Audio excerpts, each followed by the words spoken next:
ప్రేక్షకులందరికీ నమస్కారం. కుంభరాశి వారికి 2025 ఫిబ్రవరి 11 మంగళవారం రోజున గోచార రీత్యా ఎటువంటి శుభ ఫలితాలు కలగబోతున్నాయి. ఇంకా మీరు ఎలాంటి పరిహారాలు చేయాలి అనే విషయాన్ని తెలుసుకోబోయే ముందు మీరు ఏమైనా సమస్యలతో బాధపడుతుంటే వాటి పరిష్కారం కోసం మీరు మా గురువు గారి నెంబర్ కి కాల్ చేసి మీ సమస్యలకి తగిన పరిష్కారం పొందండి. ఖచ్చితంగా మీ సమస్య పరిష్కారం అవుతుంది. అలాగే మీరు మొదటిసారి మా ఛానల్ ని చూస్తున్నట్లయితే వెంటనే సబ్స్క్రైబ్ చేసుకోండి. ఇక పూర్తి వివరాల్లోకి వెళ్తే షష్ఠ స్థానంలో సంచరిస్తున్న చంద్రుని యొక్క ప్రభావం వల్ల కుంభరాశి వారికి ఈ రోజు సాయంత్రం మిమ్మల్ని టెన్షన్ పెట్టేలాగా మిశ్రమ భావోద్వేగాల్ని కలిగిస్తుంది. కానీ మీ సంతోషం మీ నిరాశ కంటే ఎక్కువ కావున ఈ రోజు మీ టెన్షన్లని మర్చిపోతారు. ఈ రోజు తోబుట్టువుల యొక్క సహాయ సహకారాల వల్ల మీరు ఆర్థిక ప్రయోజనాల్ని అందుకుంటారు. కావున వారి యొక్క సలహాల్ని తీసుకోండి. అలాగే మీ శ్రీమతితో వ్యక్తిగత రహస్యం పంచుకునే ముందు ఆలోచించండి. సాధ్యమైతే ఇది ఇంకొకరికి చేరే అవకాశం ఉన్నది కనుక చెప్పడం మానండి. ఇంకా గతంలో మీకు ప్రియమైన వారితో గల అభిప్రాయ భేదాల్ని మన్నించడం ద్వారా మీ జీవితాన్ని అర్థవంతం చేసుకుంటారు. అలాగే ఈ రోజు కొత్త సాంకేతికతను అవలంబించడం అనేది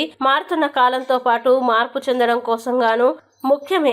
అలాగే ఈ రోజు కొన్ని అనివార్య కారణాల వల్ల కార్యాలయాల్లో మీరు పూర్తి చేయని పనుల్ని మీరు ఈ రోజు సాయంత్రం ఆ పని కొరకు వినియోగించాల్సి ఉంటుంది. ఇంకా మీ జీవితంలోకి వెళ్ళే అత్యుత్తమమైన సాయంత్రాన్ని ఈ రోజు మీ భాగస్వామితో గడుపుతారు. ముఖ్యంగా కుంభరాశి వారు ఆరోగ్యపరంగా చాలా జాగ్రత్తగా ఉండాలని సలహా. ఇక కుంభరాశి వారు ఈ రోజు వచ్చే ఇబ్బందుల్ని అధిగమించడానికి అనుకూల పరిస్థితులు ఏర్పడడానికి నారాయణ ద్వాదశ అక్షరి మంత్రాన్ని పారాయణం చేయండి. మంచి విశేషమైన శుభ ఫలితాలని పొందుతారు. ఈ వీడియోని లైక్ చేయండి, షేర్ చేయండి. మరియు మీరేమైనా సమస్యలతో బాధపడుతున్నట్లయితే వాటి పరిష్కారం కోసం మీరు మా గురువు గారి నెంబర్ కి కాల్ చేసి మీ సమస్యలకి తగిన పరిష్కారం పొందండి. ఖచ్చితంగా మీ సమస్య పరిష్కారం అవుతుంది. ఇంకా మీరు అనుకున్నటువంటి అన్ని పనుల్లో అంతా మంచి జరగాలని కోరుకుంటూ సర్వే జన సుఖినో భవంతు.